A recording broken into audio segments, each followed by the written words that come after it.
Hello, everyone. Don't know if that got caught, but if it did, that's a hell of a way to kick off the podcast. My name,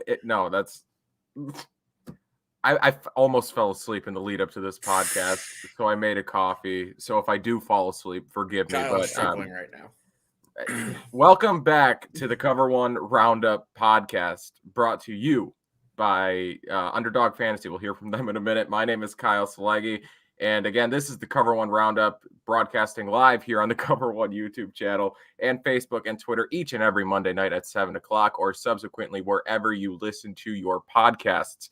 My intro has been all thrown out of whack, but yes, my name is Kyle Silagyi. I'm joined this week by David Fox, and we are going to discuss the Buffalo Bills playoff clinching Week 17 victory over the Atlanta Falcons. It was a good game. All things considered, a pretty good win, a needed win, an expected win, but a win in which they won. A game they needed to win, and they did win it as expected in a relatively convincing fashion. So we'll get into that, our takeaways from the game, what went right, what went wrong, stuff like that. And you'll also get the shenanigans that you've come to expect from us here at the Cover One Roundup. Rob is not here. He is in COVID protocol. So best wishes to you, Rob. Someone gets it already. We're already 1 for 1. Let's end the broadcast right now. Let's end it now.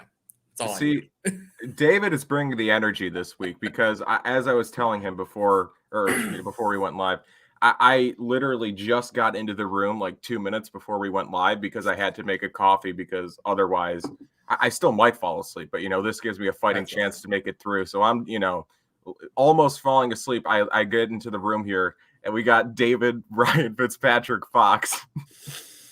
It's hilarious. It's a great bit. If this doesn't, if someone's going on YouTube, right, and how sometimes it just plays like a snippet of the video as you're scrolling through, if they see you and do not click on the video, I mean, that's on them at that point. That's their fault for missing something fantastic and wonderful and frankly a little beautiful. Anyway, I don't know if I've asked how you're doing yet. So if I haven't, how are you? Doing all right. The Bills have now made the playoffs in 4 of the last 5 seasons, which, like, if you told me that in like high school, I'd be like, you're a liar. Like you're wrong and you're a liar. But yeah, I think it's pretty cool. Pretty cool. It's weird being the fan of a successful franchise that like has expectations. It's a little weird. It's a little weird. Right, I'm still a Sabres fan, so I'm still kept humble there. But with the Bills, I sent a tweet yesterday where it was essentially like I don't think Bills fans realize how spoiled we are right now because like if you would or I was at the game yesterday and I was like I just watched the Bills clinch a playoff spot. Had this been 5 years ago, I would have lost my mind. I would have gone insane. But yesterday, I was just like, okay, cool. Like, I'll take a picture of the Jumbotron. Cool. But we're like, otherwise, I don't care. And there were some people who took that as like, we're not spoiled. We still have a lot, playoffs are the expectation. And it's like, well, yeah, but it's cool. Like, it's right. Cool like that's the point. Playoffs are the expectation. It's still cool to actually have playoffs as expectations. Not like, well, if this goes our way, if this goes our way, if this happens, if the Patriots lose this game, maybe if the whatever. We're no longer doing a bunch of calculus to try and like will this team into the playoffs. It's like, yeah, they're a talented team. They need to be in the playoffs. Like, right. I would have killed for that. For that moment yesterday, I would have killed for it 5 years ago. And yesterday it was just like, okay, cool. Anyway, this podcast is brought and Cover One in general are brought to you by Underdog Fantasy. Now, what is Underdog Fantasy? That's a good question. Underdog Fantasy is a fantasy sports app that Cover One has partnered with for this season. There, you can do daily fantasy, player props, player parlays, all that good stuff that you come to expect out of daily fantasy sports. You can get it over at Underdog Fantasy. You can download the app. I think they have a web browser application, website is what I believe the proper word for web browser application is. I think website is what it's more commonly known as. So check it out. Use promo code COVER1. There, you get a free $10 with a deposit of $25 or more. So again, check out Underdog Fantasy, promo code COVER1.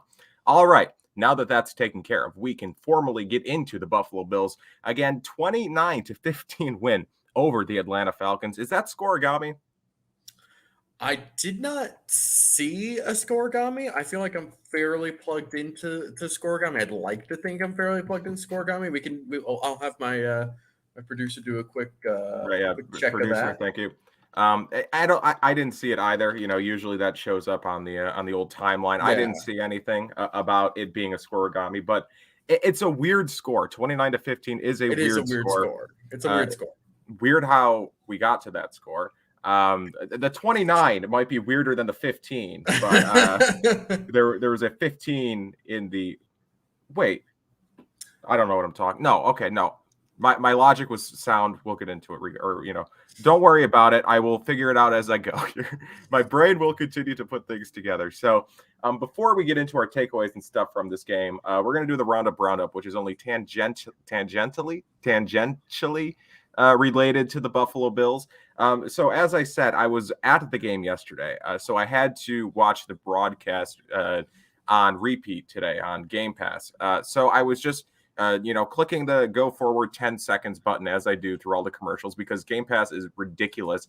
Not only does it keep in horrible application. Go on. It keeps in the commercial breaks and also the halftime show. Like, why aren't you editing these out? Horrible application. The NFL should be ashamed, but they don't care because people are paying for it. Well, exactly right, because you got nerds. you got nerds like us who need it, right? Yeah, who genuinely need it for what we do, so we can, so they can get mad at us when we make content based off of the games that we watch. But it's cyclical. It's a horrible cycle. The NFL is a monopoly. And that's why I'm supporting the USFL, which is the league that I saw the ad for in the middle of the game. David, did you know that the USFL is coming back? That's Kyle, you were talking to a lifelong Tampa Bay Bandits fan. Go Bandits. Mm-hmm.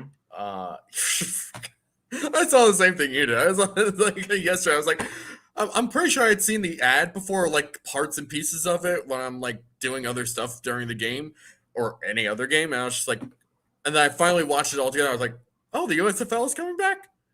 That's not the one that The Rock is going. No, that's the XFL. No, I was like, oh no, that's a separate thing. All right, we'll see how long it takes for this one to collapse. I'm going to give it 3 weeks. I'll give generous 3 weeks. Right, the XFL was going to make it. I'm confident the XFL was going to make it. XFL low key like had something going. Yeah, COVID killed it though. The AAF was still electric. Ronald writes in chat, guess the NFL needs a minor league. The NFL does need a minor league. It's called the Jacksonville Jaguars. I mean, right now the NFL does have a minor league. It's just also college football. True. Which is why you have a bunch of problems with college football right now. But we're not getting into that. That's a whole other podcast. They don't love the game. They don't have the passion. They clearly do not love the game because it's not the NCAA's fault. Wait, yeah, you're telling me the guy doesn't love the game because he skipped the Mayo Bowl? Like, okay, that I might actually believe. But I mean, clearly people don't love the game because they skip exhibition games. I mean, meaningless exhibition games. Right? It's their choice, but it just seems like they don't care. I mean, the NCAA and television stations and whatever oversaturated the bowl market so heavily, and then they get mad when the players are skipping the bowl game. It's like they don't care. They don't want to play in the Buffalo Wild Wings whatever bowl. Like they didn't grow up dreaming of playing in this. So don't give them shit for making business decisions. Whatever. That's a different topic for a different time. Buffalo Bills defeated the Atlanta Falcons yesterday, thus clinching a playoff spot. So we will get right into our takeaways from this game. David, I will let you kick off here. Again, it was I said I was going to let you kick off, and then I just went on a tangent again. It was again, I don't want to say, like, I'm not going to say a boring game because it wasn't a boring game. Shout out to Dave. Thank you so much. I want to see the old 2000s uniforms come back. Maybe we'll get into You might be the only one who does. I'll be honest. Dave, thank you so much. Very much obliged. I am a modernist. I don't know what that word means, but I'm a modernist in every sense of the word. In that, like, Look, are the Bills uniforms right? You're nice right now, yeah, but they're also from like the 1960s. So like, even if new uniforms are ugly, like the 2000s ones, were they ugly? Yes. Were they new and refreshing? Yes. So like, I'm one of the few people who like the red uniforms more than I like the blue uniforms. I will stand by that. I think the red uniforms are their best uniforms. This is getting into your hot take early, I guess. All right. We just need to focus. We need to focus in. Wasn't a boring game, but it was a game where Josh Allen struggled throughout. We'll get into that. I don't want to say struggled throughout, but he did have a few rough series here and there. But the run game was kind of there to save the day, which we'll get into later. We'll get into all of this stuff. But overall, again, expected, needed win. There's a plane directly outside of my room. David, what is your first takeaway from this game? So we're less than 12 minutes, less than 15 minutes in. We're already off the rails. So we're just going to go with this. Matt Ryan's taunting was one of the funniest things I've ever seen in my life. That was so funny just on its own, because Matt Ryan is not like that guy, but like as soon as that happened, all of these Falcons fans were like, that's my quarterback. Like that is pure Atlanta coming out of him. But the best part is that he was called short because of this rule that it doesn't matter if you're sliding forward or backwards or like on your rear. It's a slide. You're dead as soon as you start the slide. So he was called short, and because the taunting still counts, they had what was it? Was it 1st and goal from the 16? It was something like that. I was inebriated throughout the game, so I was just laughing. That whole sequence was hilarious. And then the Bills get that stop on 4th and goal, and you can see a shot of Jordan Poyer just like going straight after Matt Ryan. Everything about that was great. That was awesome. Love that. It was. That's a great first takeaway. I think that just largely encapsulates what this game was, because again, it's kind of difficult to take really anything that happened, or no, you can take things that happened and highlight in on certain aspects and take not solace, but be inspired by what you saw, or have hope moving forward, like from the run game, from the offensive line and stuff like that. But you also have to consider that they were playing the Falcons, who aren't a necessarily great team. And they were playing the Falcons in weather that they do not often, encounter, because they play in a dome in Atlanta. They don't really get snow down there in Atlanta. So, they were playing a Falcons team that wasn't able to deploy a full Falcons offense, which isn't, Atlanta's not necessarily scary, and they were neutered from there on. So yeah, I mean, Atlanta definitely has some like really good players Kyle Pitts, that 61-yarder that he had. Oh man, he's so good. He's gonna be a freaking good player. He already is a great player, honestly. Yeah. They've got some guys. They're just like, they have some guys, but they're just so talent deficient. But they also kind of make up for the fact that like Arthur Smith is still a really good play caller. Dean Pease like tries his absolute best with what he's got, and AJ Terrell. I mean, like, great. We could talk about all sorts of Pro Bowl snubs because the Pro Bowl's a joke. AJ Terrell might be one of the biggest snubs of the entire year. He has been so good all year, and he went up against Diggs pretty well yesterday. He let some catches because Stephon Diggs, but AJ Terrell was phenomenal and has been phenomenal all year. So Matt Ryan, I was watching the broadcast back today, and he was introduced as Matt Bryan. So maybe he just needed to, Please tell me Mark Sanchez was the one who said that. No, he also called Dane Jackson Dane Johnson, which was hilarious. I mean, I'm going to give, obviously he's a commentator. He should know guys or dudes' names. He should be good at his job. And there was a lot of Mark Sanchez slander yesterday on the internet. Again, I missed the basis of it. It's only slander if it's not true. Right. From what I read on Twitter, there was actual malice in what people were saying, though. So maybe it was slanderous. And again, as I was watching the game back today, he was like kind of complimentary towards Allen at some points, but I'm sure people weren't getting, I'm sure people weren't pulling it out of thin air. I'm sure there was some basis to the what it's not slander, but no, I will say slander against Mark Sanchez. Justice for Mark Sanchez. The former USC quarterback, first overall pick or whatever, or top 3 pick, doesn't get enough. He doesn't have enough going for him. He needs someone on a podcast to stand up for him. But yeah, he should get names right. But also, it's more understandable to mess up the name of the second year 7th round pick making like his 3rd career start than it is to mix up the name of former league MVP. Starter. Exactly. That's a little bit a little bit less forgivable. So and again, that wasn't even Mark Sanchez. So we will give Mark we are giving Mark Sanchez a formal pass. He could come eat at Bar-Bill if he wants to. Also, didn't he appear on Josh Allen, or didn't Josh Allen appear on his podcast one year or something? Did he? I didn't even know Mark Sanchez I think he did. Podcast. Well, I could be wrong, or it could just be some other old, failed quarterback who has a podcast, but because there's hundreds of them. But right. I feel like Mark Sanchez had a podcast that Josh Allen was on, because I feel like I've heard them or, discussions about Mark Sanchez and Josh Allen before. And also, if you are taking anything that Mark Sanchez says about Josh Allen and placing any stock into it, why? Like, what has Mark Sanchez? What did he accomplish in the NFL that makes you think like, oh yeah, he has? Excuse me, Kyle. 2 straight AFC championships to start his career. That is true. That's a really good point. He also clearly on the backs of Rex Ryan and Mike Pettin led defense and Thomas Jones run game, but we're going to ignore that. We don't want to give Rex Ryan credit either, though. That is also true. We don't want to give Rex. Jason writes, yes, Allen was on the Sanchez podcast before. There you go. Yeah, which is why it's weird. Which is why it's weird that Sanchez would say, would go out there and say not overly kind things towards Josh Allen, but again, he did say some complimentary things. So maybe he was just being an objective commentator. I don't know. Maybe this is just what he thinks objective commentating is.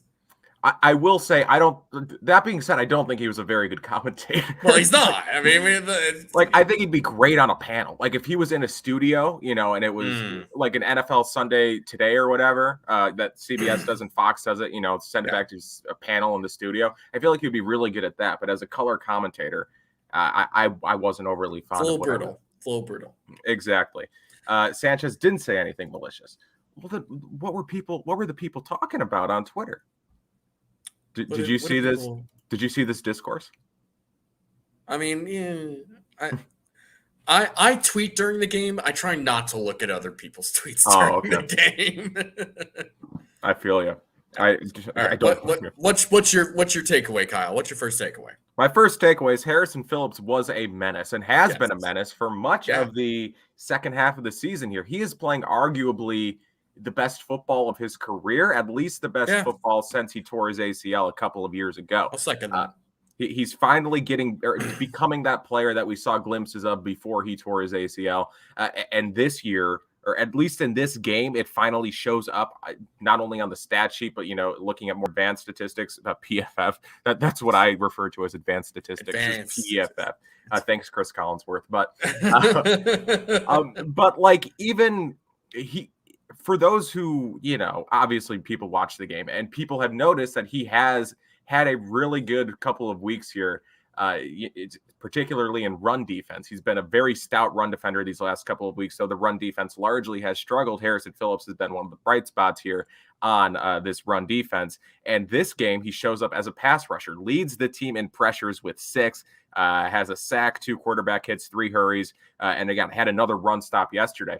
And he is becoming impactful, like noticeable. Like he's always been a guy who he's never been like the weak spot of the defensive line. He's never been bad, obviously, right? But he's always just been like quiet, do your job. He's not going to stick out in any positive way, not going to stick out in any negative way. But he's now becoming a player that sticks out because he's making plays, because he is, having a consistent impact on the middle of that offensive or defensive line, making impacts on the opposing offensive line. But again, yesterday, impact plays, fumble recovery on the Greg Rousseau strip sack, had a play in the first half where he chased down Matt Ryan. Again, this is Harrison Phillips. This is Harrison Phillips chasing Matt Ryan in the backfield, and Matt Ryan has to throw it away. And then he gets a sack in the second half. Granted, the sack was, he put a nice move on the guard, but the sack, it was more of a trip than a sack, but it was pretty a sack is a sack. Right? It goes out. It counts. It counts in contract time, which is who just wrote here contract year. Yeah, Jason Taylor writes contract year. It's a contract year for Harrison Phillips, right? And I don't. Oh, Russian bots are back. Yes, I love to see it. Block, unless you're a Russian Bills fan. Sorry. But with Harrison Phillips, he was a player, right, who I always wanted to stick around. I like Harrison Phillips, but it was, kind of up in the air. Do they bring him back? Last couple of weeks, he has had a very stout impact in that run game. And then yesterday as a pass rusher, obviously I don't expect this pass rushing prowess or this, impact as a pass rusher to continue. That's not the type of player he is. But, if you get consistent run defense from him and then, pass rush upside here and there, that's great, and he's not going to cost you an arm and a leg. He's not going to command a big contract. I don't think he'll give you a hometown discount necessarily, but he's not going to, command any huge money in free agency. So he's definitely a re-signable player. Just looking at, his stats largely on the season, 18 total pressures. That's sixth on the Bills, second amongst interior defensive linemen, and 23 run stops. Again, sixth on the Bills, second amongst interior defensive linemen. Almost had a stroke to counteract me falling asleep. So that would have been, can you imagine if I just died on the podcast? That would be something. Anyway. We got a lot of views at least. Right. Yeah. Guy dies on that. That'd be something. But Ed Oliver is getting the shine this year, as you will talk about here momentarily. He's kind of been the interior defensive lineman who is getting the love because he has had a breakout year. But don't sleep on Harrison Phillips. He has been very impactful these last couple of weeks, no more so than yesterday. Yeah, I mean, he's somebody that I liked coming out of that draft. I was pretty excited when they did draft him, especially in the third round. I was like, yeah, that's great value for him. Up and down his first couple of years, injury obviously, and especially with leg and like back injuries. I mean, you don't want those in general, but especially for guys that are close to or well over 300 pounds, it's really tricky to come back from that, and it probably takes longer than people that are like wide receivers, even though they're cutting. It's a whole thing, but he's playing really, really well, and it's really cool to see. He's definitely exactly the type of guy that this team, that McDermott and Bean, they just love this sort of player. And it's cool to see him really come into his own. So I'm very excited about Harrison Phillips, and I'm definitely on the re-sign Harrison Phillips hype train, if we want to call it that. Oh, for sure. Definitely. I just got a text that says, I seem uncomfortable. Thank you. Thank you for that text. Sorry, I'm falling asleep. I don't know how many times I have to reiterate this. Regardless, Harrison Phillips, people are saying in the chat here that it's like right here. It's like Harry finally recovered from his knee injury. So this, again, as you said, he, missed a lot of time. He injured his knee in 2019, and then last year was kind of up and down, benched a couple times. This year, up and down, benched a couple times, but he's coming to his own in recent weeks. And when I talked to Harrison Phillips in the offseason, he said a very interesting point. He was like, it's so difficult for defensive linemen to recover from a leg injury like that, from an ACL tear or an Achilles tear or something like that, because you cannot replicate the force that you get as a defensive lineman in training. Yeah. Like when you are a wide receiver, yes, like you said, it's the cuts, but it's, you're not really focusing, or you don't really get the body weight, the full body weight of another. You can practice your routes against nothing or with another player. You can't always just like go through ACL recovery with another 300-pound man trying to block your exactly right. You can't replicate that. You cannot replicate that. Like you can support your own body weight. You can be, healthy. You can feel like your legs are fine, but you don't know if your leg is fine until you get blocked by 300-pound men in front of you. You just don't know. And there are very few ways to replicate that other than actually scrimmaging or playing in a game. It's just very hard to recover from that. So you just need reps. You just need to get out there and play, which is what he's been doing. And now he's doing it at a high level. So good for you, Harrison Phillips. I hope the Bills re-sign you because you put together a nice little, not career renaissance, because I don't want to say, you were ever on the ropes, but, he's still on his rookie contract. Right. Surgence, not resurgence. It's just a surgence, an emergence from Harrison Phillips. Emergence. That's so, David, I kind of teased it here. What is your second takeaway? Well, so you did tease something, but we're going to save that for the next segment. For the other takeaway, sorry, I'm uncomfortable. My bad. For the other takeaway I have, the offensive line is playing well? Question mark. Like, I understand that Atlanta does not have reasonable defensive linemen. They have Grady Jarrett, and I guess you can count Dante Fowler, sort of, kind of. You can. I don't know if you should, but you could. Yeah. But I mean, overall, they still played very well. They executed very well, and that is very obvious given that the run game had to be good, and they were. Like, the offensive line, I mean, this is probably pretty easily their best rushing, run blocking in particular performance that they've had probably all year. And it showed. And it's cool to see this combination starting to work more. Deion Dawkins played super well. Mitch Morse is still really great on all of these pin pulls that they like to roll with him. Darrell Williams was, again, very good, solid. Spencer Brown seemed to get more comfortable again. Ryan Bates, unfortunately, before he went out, and I think the chat is talking about him, he is day-to-day per Sean McDermott. Thank you, Don, Keith. And you should host. I will let her host if she wants. We should let her host. She is here more often than most people. So, but anyway, yeah. I mean, Ryan Bates is playing well before he got hurt. And then they also brought in Tommy Doyle as an extra blocker. I think on the Allen touchdown on one of the runs. They actually brought him in, I think, on like 18 different reps, if I'm remembering correctly. Which, like, I think is really good. I like when teams do that, especially with like young or depth O linemen, because especially with young guys, because it gets them reps, like actual in-game reps, even if it's not necessarily at the position they would normally play if they had to. It's still like, I am now blocking this player in an actual game, and I'm understanding more of the flow of the game. So I liked that with Tommy Doyle. But yeah, overall, offensive line, just a solid game against a team where they were supposed to have a solid game. And again, Atlanta, again, not a great defensive line, but even somebody like Grady Jarrett could just completely disrupt an entire game plan if they had let him, but they didn't let him. And that's largely a non-factor. Yeah, that's significant. And again, like, well, not again, I don't think you've made this point yet, but yeah, Dean Pease, the defensive coordinator, I mean, he's a good defensive coordinator.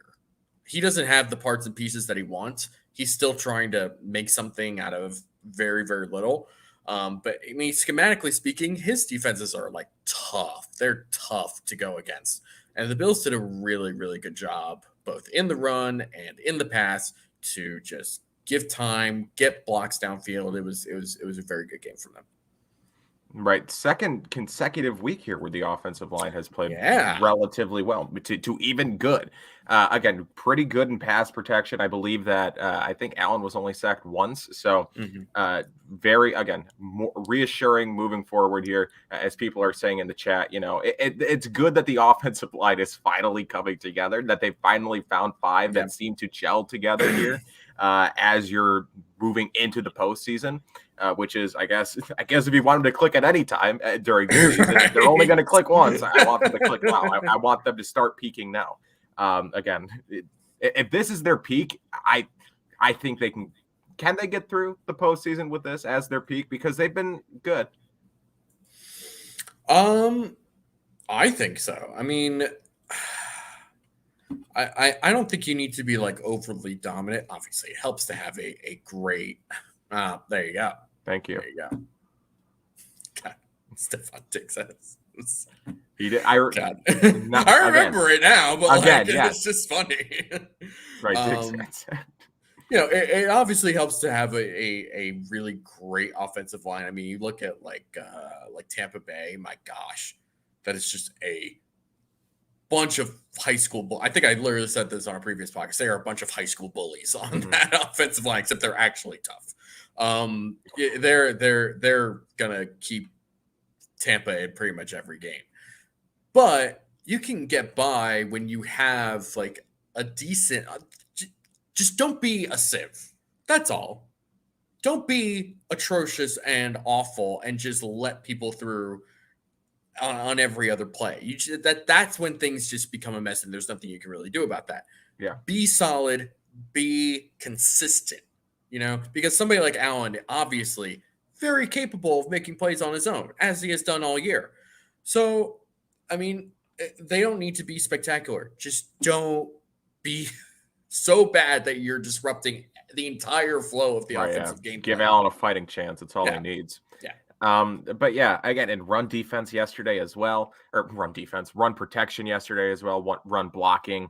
As you said, probably their best performance of the year, which, I mean, the run game had probably its best performance of the year, which I'll get into here in my second takeaway. But like Eric's been tweeting out clips all day of the offensive line playing well. Deion Dawkins with like a crazy downfield block. Spencer Brown, he had a penalty, an illegal man downfield penalty, but largely, another solid game. Mitch Morse is finally getting the love that I think he deserves, right? Mitch Morse has kind of been one of the more underrated centers in the league since coming to Buffalo. Eric made a point of doing highlighting this during the game, and especially after this particular pass set that they had him do a couple of times, where he's basically checking to make sure the interior is set and then popping out to take on a slot blitzer, which is a ridiculous thing to ask a center to do, and he just does it like it's nothing. It's awesome. He's good.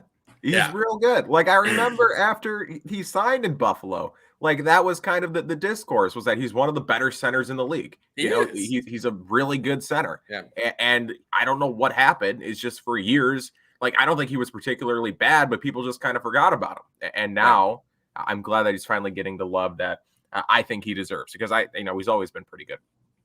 Just kind of concussion issues kept him off the field there for a little bit, but he stayed on the field this year. So he's showing people that, they're still one of the best in the league. So I want to transition here behind the offensive line to the running game, because the run game yesterday is everything I want the run game for the Bills to be and more. I just want the run game. Obviously, it's never going to be the focus of the Bills' offensive attack, nor should it be, because they have Josh Allen. They have a top 5 quarterback in the NFL. And when you do, I don't think you should be a running football team. Like, you should keep the ball. When you have a player with as good of an arm as Allen, and who is also as good of a runner as Allen is, I think you should keep the ball in his hand more often than not. I think you're kind of wasting your offense. You're wasting your quarterback if you are a more ground-focused game when you have Josh Allen. So obviously, the run game is never going to be the focus of a Josh Allen-led team. But yesterday, it was clear that, especially as the first half was progressing and towards the end of the first half, that Allen was struggling, right? Had 2 interceptions there to end the half. At the end of the half, he was 8 of 20 for 88 yards and 2 picks. And at that point, Singletary only had 7 rushes for 35 yards, and the Bills were trailing 15-14. So it was clear that the Bills' offense was kind of sputtering a bit, kind of needed something to pick it back up. So they turned to the ground game in the second half, and the run game is what gets the Bills back into the game. Singletary finishes the game with career highs in carries with 23, a career high in yards with 110, also has 2 touchdowns, had a few big rushes, really was an angry runner yesterday, ran with an anger that people have come to love, with power, strength, also some elusiveness. He is a good running back. Again, I don't know if I'm in love with Devin Singletary. I don't know if I think he's the running back of the future per se, but he is the running back of right now. He is the running back that the Bills need to lean on if they want to get the run game going, or, if they want to have success on the ground. I think their best opportunity to do so is through Singletary. And we saw that yesterday. Again, as I said, the run game really got them back into the game, and they ultimately win 29-15. So, and that's all I want. 5.3 yards per carry from running backs, because Moss also had 39 yards on 5 carries. You're not going to get 5.3 yards from your running backs every game. Probably not. But again, if you have a backfield that is competent enough that it can keep you in the game when Josh Allen is struggling, granted, that's not all that often, but you just need the running game to be competent enough to be able to turn to it in the event that, okay, Allen's having an off game, we need to stay in the game, let's just hand it off. And that's what they did yesterday, and it worked. So again, that's all I want. And if that's what it is moving forward, awesome. That's all I can ask for. The only thing I'll add to that is, just going back to the offseason, they said they didn't want to run the ball more. They just want to run the ball better. And now that's what they're doing. And it obviously took a while for that to actually happen, committing to Singletary. I'll tell you that the thing that has really impressed me with Singletary, something that flew under the radar for the beginning of the season with him, even though he was playing like relatively well those first couple of weeks, he was fumbling the ball, I think, once per game. And I don't think he actually lost any of those fumbles, or if he did, it may have only been like one. But I mean, that obviously, anytime that happens, you're just like, oh God, please don't let this go their way. Right. But I mean, last couple of games since I think pretty much since that Saints game on Thanksgiving, he's just been awesome. He's been awesome. He's been playing well. He's playing with more energy. He hasn't been fumbling. I mean, it's a great sign to see Devin Singletary really come into his own. So. Right. Again, and I hate to be like, he had a great game, but I'm not sold on him long term. But like, I still would like a new face in the running back room, but Devin Singletary can definitely stick around. Like, I'm happy with him as a 2-back or like as a change of pace or a 1B. Awesome. And for right now, based on what the Bills have, he has to be. He has to be the guy because he's the best option right now. So moving forward, I believe into what went right and what went wrong. This is the segment where we talk about what went right and also what went wrong. So David, we'll start with you here. A lot of things went right in this game, but now this is what I teased earlier, David. What went right for you in this game? Ed Oliver is so good. He is so good. After that third Allen interception coming out of halftime, I was very upset, bordering on tilted. And I was like, if they take this game until like the late fourth quarter without a good lead, I'm going to lose my mind because this is the Falcons. And then Ed Oliver was like, I am not doing this. Like, so first down after the interception, first down, tackle for loss on a run play. Second down, sack. Third down, forces an incompletion by chasing the receiver along the line of scrimmage and basically getting a pass breakup. I was losing my mind at that point. I was like, that's my man's. He had Oliver drive. Ed Oliver was so good and has been so good all year, basically. And like we've said it probably a billion times on this podcast, he's been playing amazing, but just the production hasn't quite been there. He probably should have close to like 5 or 6 sacks in the season right now. Oh, at least, yeah. He's just been so good, and it makes me very excited to see not only him, but also him and Harrison Phillips playing well at the same time. I mean, this is what they wanted out of Ed Oliver. They wanted him to be essentially what Grady Jarrett is for the Falcons, or has been for the Falcons. Just this really quick, disruptive, full of energy, bull in a china shop type of 3-tech. And that is what he's turned into. And it is extremely great to see. It is. Like you pretty much wrapped it up there. You said it as well as I could, probably better than I could, to be honest. But yeah, just a great game. And it is nice to see that stuff is starting to show up on the stat sheet for Ed Oliver. I don't know if it's good for Brandon Beane, knowing that he has a contract to negotiate at some point. He probably would like the sacks to stay off the stat sheet, so he doesn't, so Ed Oliver doesn't have those to bring Brandon to the Beane's getting lucky with a cheap Harrison Phillips contract in the future. You can't win them all. Right, yeah, and paying Ed Oliver isn't a huge issue.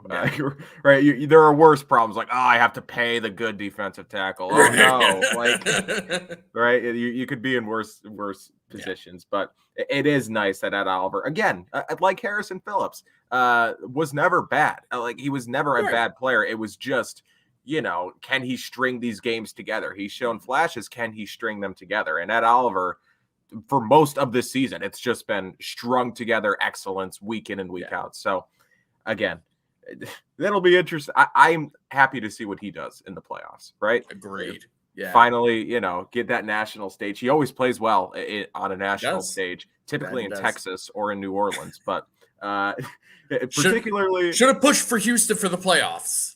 Really should have. They might still have a shot. I say I say every team makes the playoffs. Expand the NFL playoffs. That's what we did in my fantasy football league. We expanded it in our 10-team league. We expanded it to an 8-team playoff.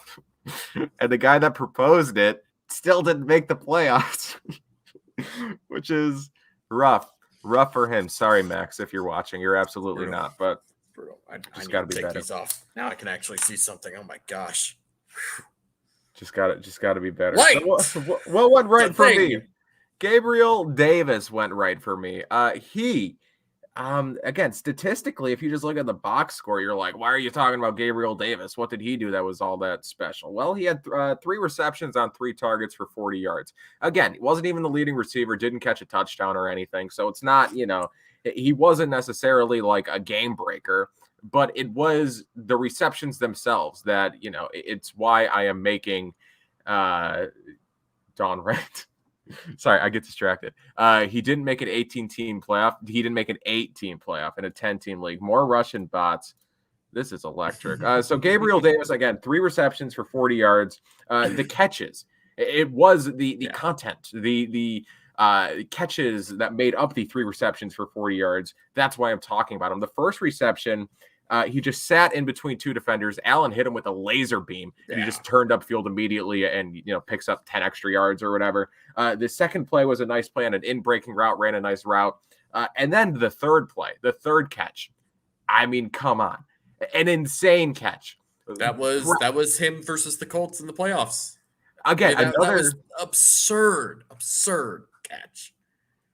Don writes, I swear you said 18. I probably did. I likely said 18-team playoff in a 10-team league. You probably weren't hearing things. But yeah, with Gabe Davis, I've said this before. He is the best sideline receiver that I've ever seen. And he's only played, he hasn't even played 2 full seasons. And he is the best sideline receiver that I have ever seen in a Bills uniform. Just insane sideline awareness. And even in this game, putting it all together, right, where he kind of breaks free from the receiver or from the defensive back at the end of the route, gets open on the sideline, and just the throw is kind of off, but he has the mental awareness to not only get eyes and hands on the ball to come down with the bobbling ball, but get his feet down.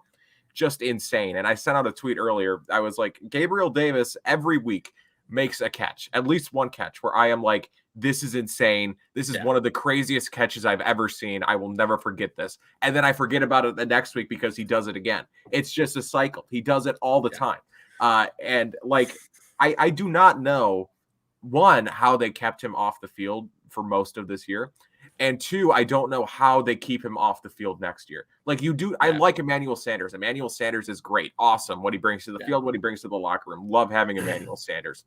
But Gabriel Davis is too good to platoon with at this point. He is too good to have a, number 2A and number 2B. Gabriel Davis just has to be the number 2 moving forward. If not, I will say moving forward. For the rest of this year, he has to be the number 2 receiver. Emmanuel Sanders is a nice piece to have, but do not give him reps over Gabriel Davis. Gabriel Davis is just too good to keep off the field. He is a walking big play. He has to be number 2 moving forward, and he has to be number 2 next year. Yeah, I mean, I remember one of the things, especially during his rookie year, that stood out to me, and this is true with him pretty much as he's come into the league. One of the things that just really I just love about him is the fact that he is a true hands catcher.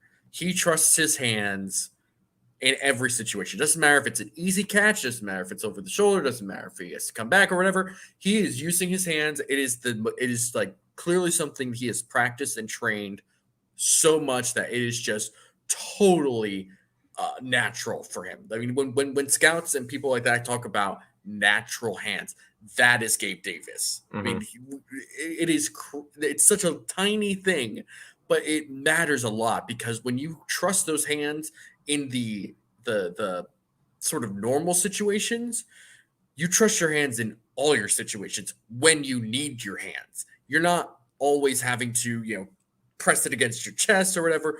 I mean, there's something, that somebody was talking about at my church service yesterday, for all of your fellow church goers. Hello to you. But he basically talked about how when things go wrong, you fall back on your training. You do not rise to the occasion. You fall back on your training. And that's true. And to Gabe Davis, the training is catching with your hands, not letting things get like right into your chest or whatever. Try and like make sure you get. He's like, no, I trust my hands more than anything else because I've caught every pass with these hands. That's impressive to me. I really thought the place you were going with that is that they were talking about Gabriel Davis at your church service. See, now that would be cool. I want to go to that church. the church of Gabriel Davis. The Church of Gabriel Davis. I would sign up in a heartbeat. Would it be like a Church of Scientology thing where I have to, send money in order to gain leverage? I would do it. I would send Gabriel Davis all my money it's just the Church of Gabriel Davis. Again, if that's a thing, if Gabriel Davis launches that, someone let me know. I will be the number one guy. Number one Church of Gabriel Davis guy. But again, he's just... I don't want to. He is incredible. He's too good to keep off the field, as I said. And I again sent out another tweet weeks ago. Like there is audio footage of not footage. That wouldn't be footage. There's an audio recording of me on an old podcast saying or questioning why the Bills took Gabriel Davis over Antonio Gandy Golden. I was like, this is an outrage. Why didn't they take Antonio Gandy Golden? What are they thinking? I don't know, right? That's maybe there's an alternate universe where I'm, giving Antonio Gandy Golden his flowers on this podcast right now. But Gabriel Davis, as of right now, the much better pick, very good player. So, David, what went wrong for you in this game? I don't want to take too much time on this because it's been probably talked about to death all season, but. That's a good question. Yeah, and point proven. But Marquez Stevenson, that was rough yesterday. The fumble itself, I'm actually less mad about because, if you've played football at any level, you're pretty much always told if you want to force a turnover, if you want to force a fumble, you get that hat across the football. Mm-hmm. And that's exactly what happened. That ball is coming out 10 times out of 10 times. I'm not gonna harp too much on that. What I will harp on is the fact that he probably should have just fair caught that anyway. Maybe just I don't want to say let it go because it probably would have bounced around and there were Falcons guys around him. They probably would have downed it really probably inside the 10 or the 5. But a fair catch in those conditions for your first one, just catch it. Let's move on. But then he also had a muff later in the game, which he recovered and actually had a solid return out of that. But it just sort of feels like it doesn't matter if you put Marquez Stevenson out there or if you put Isaiah McKenzie out there.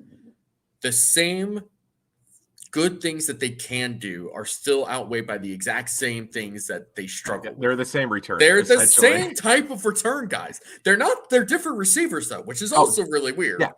But they're essentially the same return guy. And there's good things to that because they're both fast and they both have potential to make big plays. But they also just struggle so much with ball security that it just I'm clutching my butt every time a punt is had and it's hanging in the air and I'm looking, oh my gosh, just catch it. Don't freaking fumble this one. It's rough. And especially moving into the playoffs, it's a concern. And as Charles pointed out, Andre Roberts, 100-yard return yesterday. We missed that man. He got released mid-season, and I think in hindsight, I don't have sources inside the organization, unfortunately. You and what's his name, the weirdo pastor dude with the Texans, whose name escapes me right now, Easterby or whatever. No, Easterby, yeah, you're an Easterby guy.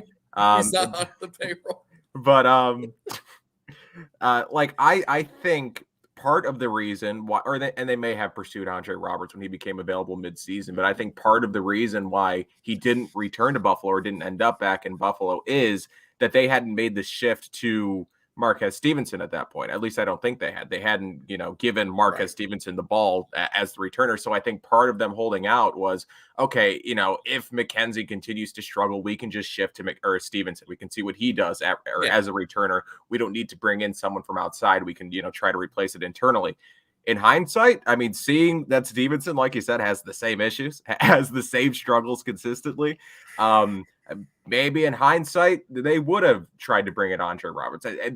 They still probably think Stevenson is the returner of the future. Can still have an offensive role moving forward or in the future because he is a talented player, a fun player with an intriguing skill set. But I agree to an extent. I want the security. Yeah, and to an extent, I'm willing to give Stevenson the benefit of the doubt because he is a rookie. Mm-hmm. But that's a really tricky thing to try and fix moving forward in your career. Maybe it does. I hope it does. I would love to see Marquez Stevenson be like a good or even just solid return guy. Mm-hmm. But right now, moving into this season and into the postseason, it's a concern. Richard writes, no way. McKenzie at this point is far more talented right now. Offensively, yes. I agree. Yeah. Yes. Offensively. As a returner, or McKenzie, he writes, had one fumble in a game in which the team as a whole played like trash and he was benched. I think McKenzie should not only be a returner, but in the offense more as well. So that it's a good point, but I don't think you can have it both ways because they do not use, they don't like to use their returners in offense or in offensive roles, which is why Micah Hyde only returns in extreme circumstances when they need a catch. Literally only fair catches. Right. And it's why Andre Roberts never had an offensive role. Right. It's because they like the security. They like the returners to be returners and they want the offensive dudes to be the offensive dudes. So, and I think McKenzie has shown enough, at least on offense, how he may have played himself out of the return role, to be honest. Yeah. They don't want to, relegate him back to the returner spot because, he has a potential role offensively. Yeah. Also, I assume that Richard is referring to the fumble that McKenzie had against the Colts, but there was also the weird play against the Washington football team where he just completely lost it. So at some point, whether it's the wind or the sun or whatever, and that was a big play that turned into a touchdown as well. So I mean that there wasn't just that, and also McKenzie does have a career's worth of unfortunate turnovers and bad ball security as a returner going back to his time in Denver. This isn't just this season thing. It's not just one thing or another. It's this is kind of just who he is at this point. JD writes, that's archaic mentality. That's the same reason Bates never gets to play. I didn't say I agree with the mentality. That's just what they do. That's just what they do with their returners. So we will transition here, or not transition, just move on. What went wrong for me? Again, it's difficult to kind of talk about this game largely negatively because, again, they won 29-15. It was a game that we expected they would win, and they did win. Allen didn't play stellar, but he also wasn't atrocious. He wasn't awful by any means, so I couldn't say that Allen went wrong. So I will just focus it on the turnovers as what went wrong. Again, didn't cost them yesterday per se, but 3 turnovers in a game isn't something that you want to make a habit of. If you count the Stevenson fumble, I don't even think they were counting the Stevenson fumble as a turnover because it immediately went for a safety. So if you count the fumble, it's 4 total turnovers. If you don't, it's just 3 interceptions from Allen. Regardless, not great. Not a great outing there. This is their most turnovers since week 11. They had 4 then. 41. That was their 41-15 loss against the Colts. Right. Last time they had 3 turnovers was against the Jaguars. So again, this is just proof that if you turn the ball over 3 or 4 times in a game, you're going to lose more often than not. Yesterday's kind of the anomaly, right? The weird, you were still able to win by double-digit points in a game where you turned the ball over 3 or 4 times, whichever you want to say. But again, you cannot make a habit out of that. And I don't think they will, right? But I mean, Allen, how many picks does he have on the year now? It's not like an issue, but it's right. He's turned the ball over a couple times. Yeah. I mean, this is sort of what you get. This is the give and take with Josh Allen. I mean, and to kind of defend him a little bit, 2 of those interceptions were tipped. Oh yeah. But that first one in particular was maybe don't throw that to begin with across your body. But then again, he had already made several completions by doing exactly that earlier in the game. Mm-hmm. So again, this is just the give and take that you get with Josh Allen. He is probably one of, if not the most physically talented quarterback in the NFL, and he knows it. And he's going to do some stuff that goes against the rules. And you're just going to have to live and die with that because, especially now, given where he's at as a player, he's living more than dying. he's a good player. He has 15 interceptions on the year, but like this is just what you got to accept because sometimes those interceptions may not matter as much when your defense is actually playing well, which is exactly what happened yesterday. You don't want that to be the habit, especially going into the playoffs. But I mean, when you look at the season as a whole for him, that's not been the habit. He's been performing way better than just 120 yards passing and 3 interceptions. And I mean, it's against the Falcons. Like, do we really? This is truly right now the anomaly game for Josh Allen, other than the Jags game, which was more of the Bills' offense as a whole sucks. Yeah, right. Rather than no just protection. A bad Josh Allen game, right? I mean, it's just so. This is just it's tough. Limit turnovers. Period.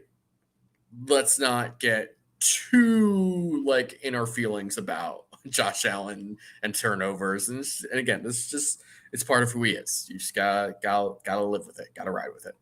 Exactly. Yeah, that's why I did have some difficulty trying to come up with a what went wrong for this week because this isn't something they do every week. They don't turn the ball over 3 times every week. But if I had to point out something, it would be the turnovers. So I think that wraps up this talk about the Atlanta Falcons game. We didn't even mention Cordero Patterson one time, which is a shame. Because he's awesome, and I love that man. Also, I do have this was 15 minutes ago. I have a scoregami update. Was it a scoregami? There was no scoregami. That score has happened 3 times before. Most recently, October 27th, 2019, between the Jags and the Jets. Great company the Bills are in there. And the first time it happened was between the Jags and the Bengals. Oh boy. This is what I love about scoregami. It's just random crap like that. Too much Jags talk on this podcast, honestly. Too much Jags talk for any podcast, even Jags podcasts don't talk. Are there Jags podcasts? I'm sure there are, and I'm sure they're now just 30 minutes of people saying, "Hey, should we fire Trent Baalke?" Yeah, we should fire Trent Baalke. I'm gonna make a documentary where I try to discover whether or not there is a Jags podcast out there. Does one exist? Did you hear about the latest controversy with Tony Khan, who is there? He's some high-ranking official, the son of Shad Khan. Yeah. If you guys haven't heard about the latest Tony Khan controversy, it has to do with his wrestling company. But I used to be a big wrestling fan. Now I just kind of tangentially, second time I've said it today, stay tuned with it. But the latest controversy is ridiculous and wild. So, yes, do some research into the Tony Khan controversy. So, moving forward, do we have any hot takes for this week? No. Wait, hold on. Wait. I got it. He's got it. We got it. There you go. Buffalo Bills are going undefeated in the playoffs. Hey. And they're going to win the Super Bowl. That's good. That's pretty good. That's what my hot take last week was that the Bills are going to beat the Eagles in the Super Bowl. Is that still doable? So it's funny you bring that up because the reason I'm a Bills fan is because my dad is from Lockport. I'm also an Eagles fan on the side because my mom is from outside Philly. Hey. So we would have a nice family civil war there. I think my mom would still root for the Bills, though, because she doesn't believe in the Eagles this year. Who does? Me, apparently. Did you see the FedEx Field stuff yesterday? Oh, my gosh. That was wild. Someone burn that franchise to the ground. That's my hot take, is that Highmark Stadium is nicer than FedEx Field. Oh, my gosh. Also, the dome discourse wasn't as intense yesterday as I expected. It was not, which is a little interesting. I mean, it feels like people got that take out early and then just never said anything afterwards. Well, we're probably all just too tired exactly of saying this. The conversation's been had, and it's very clear at this point that anything we say isn't going to change what the Pagulas do, right? They're very set on, we are building an open-air stadium right across the street, and you know, you get that or you lose your team. Right, exactly, right? It's this, our way or the highway, literally. Yeah. But whatever. I don't want to talk about the stadium. Devin writes, I can't stand the Eagles. Speaking of can't stand, the Eagles fans who were trying to high five Jalen Hurts as they fell off the out of the stands over the railing at FedEx Field. That was rough. That was awful.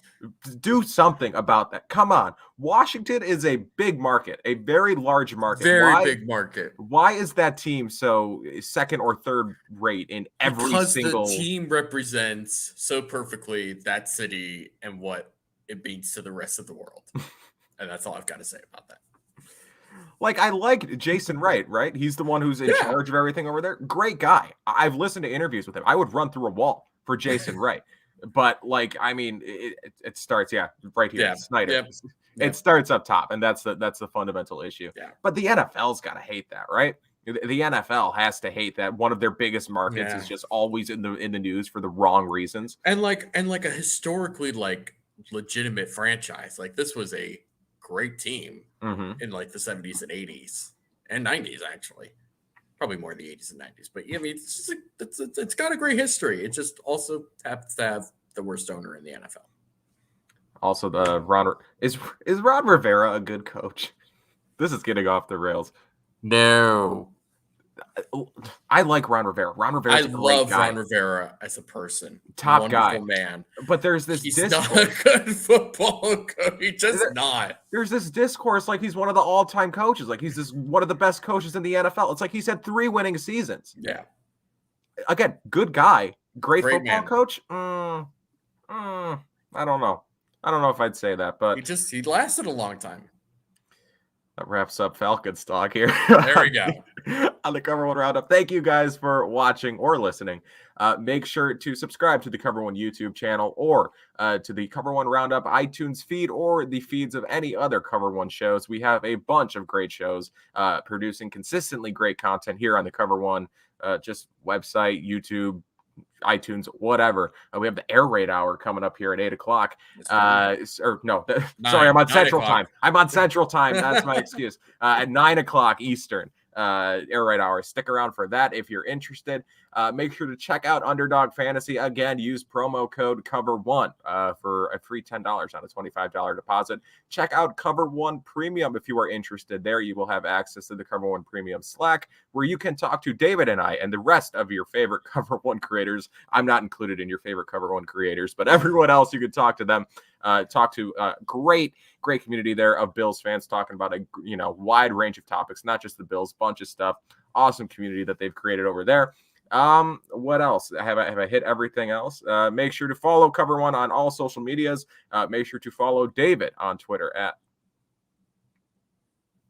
the FAUXY right there at DFoxy, if you will. Like this David guy. Oh yeah, I mean, thank you, Kucha. Thank you. Your name.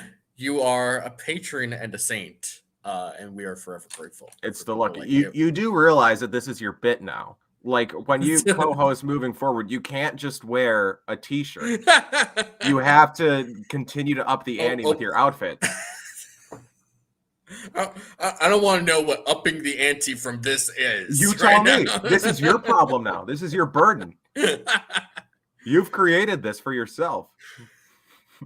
Thank you all for listening to the Cover One podcast. Yep. You can follow me on Twitter at Kyle Silagyi. We'll talk to you next week. Bye-bye.